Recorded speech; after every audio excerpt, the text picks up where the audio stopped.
Hi guys, so good afternoon, welcome back to my magical world. It's December 5th, 2023 and currently it's 12:46 in the afternoon. So it's noontime, happy lunchtime to every one of you. Ayan, so again, we're going to continue reading kasi we need to do a lot of catching up kasi I can't be here like I'm trying my best, guys. So, ayan. Medyo mellow noontime. Hindi kasi ako umuwi right now. So, I'm pretty sure hinahanap ako ng mga tao. Anyways, we're on the page 204 and 205 of the book Flow. Sana okay lang kayo, guys. Ang dami ko iniisip, like, lately. So, it's kind of like I'm transitioning from one phase to another. Something like that, okay? So, ayan. Proceed na tayo. So instead, he feels a part of whatever goes on around him and tries to do his best within the system in which he must operate. Wait lang. Kainis, slow ba? Wait lang. Wait a second, I'll be back. Okay, let's continue bago pa ako mabisi, guys. So, ayan, nararamdaman ko na naman ang aking pagka-business. So paradoxically, this sense of humility, the recognition that one's goals may have to be subordinated to a greater entity, and that to succeed, one may have to play by a different set of rules from what one would prefer, is a hallmark of strong people. So to take a trivial but common example, suppose that one cold morning, when you are in a hurry to get to the office, the car engine won't start. When you try the ignition, in such circumstances, many people become so increasingly obsessed with their goal, getting to the office, that they cannot formulate any other plans. They may curse the car, turn the ignition key, more frantically slam the dashboard, and exasperation usually to no avail. Their ego involvement prevents them from coping effectively with frustration and from realizing their goal. So, it's really important niya to stay calm, diba, in chaotic moments. Kasi, that's a form of power, actually. Kasi, when you are calm, you can think of the best possible solution to a certain situation, diba? So, a more sensible approach would be to recognize that it makes no difference to the car that you have to be downtown in a hurry. The car follows its own laws, and the only way to get it moving is by taking them into account. If you have no idea what may be wrong with the starter, it makes more sense to call a cab or form an alternative goal, cancel the appointment, and find something useful to do at home instead.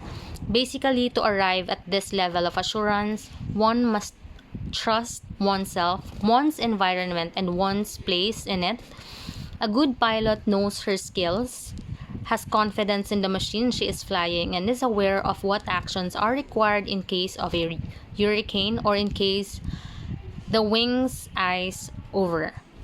Therefore, she is confident in her ability to cope with whatever weather conditions may arise, not because she will force the plane to obey her will, but because she will be the instrument for matching the properties of the plane to the conditions of the air.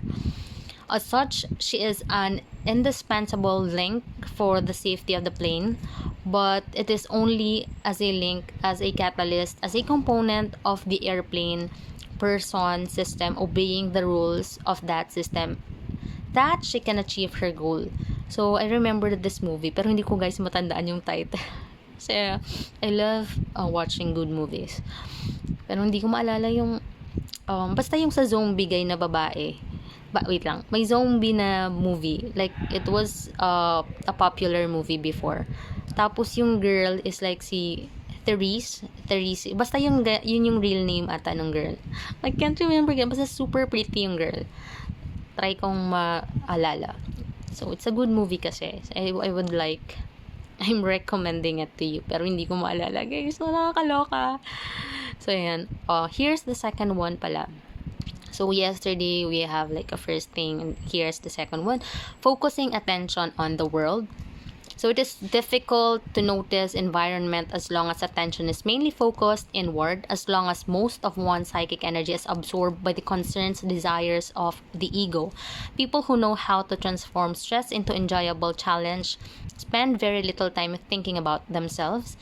They are not expending all their energy trying to satisfy what they believe to be their needs or worrying about socially conditioned desires. Instead, their attention is alert, constantly processing information from their surroundings.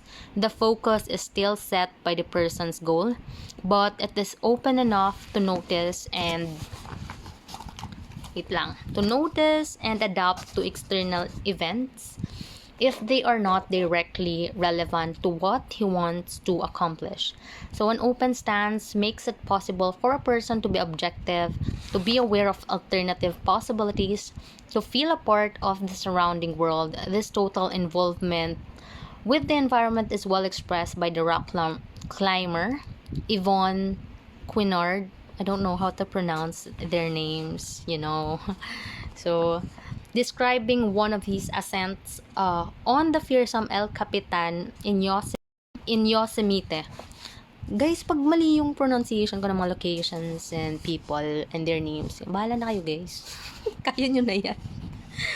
So each individual crystal in the granite stood out in bold relief. The varied shapes of the clouds never ceased to attract our attention. For the first time, we noticed tiny bugs that were all over the walls, so tiny that they were barely noticeable. I stared at one of the 15 times, watching him move and admiring his brilliant red color. Sana okay lang kayo guys, kasi medyo mahaba yung 2-page. Ano siya, fully, basta guys, mahaba to. So how could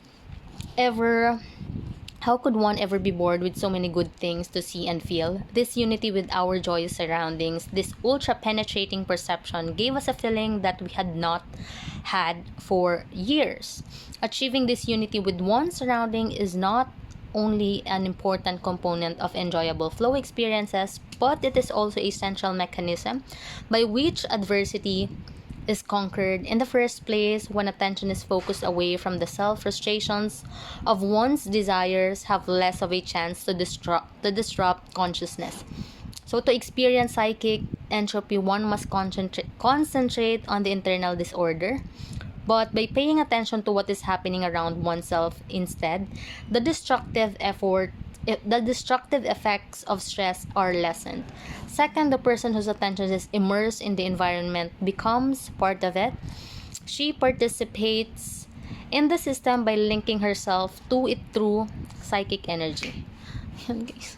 Pagod na ba kayo guys makinig? Huwag kayo mapagod guys. Bakit na nyo, lowbat na naman ako. Wait ulit.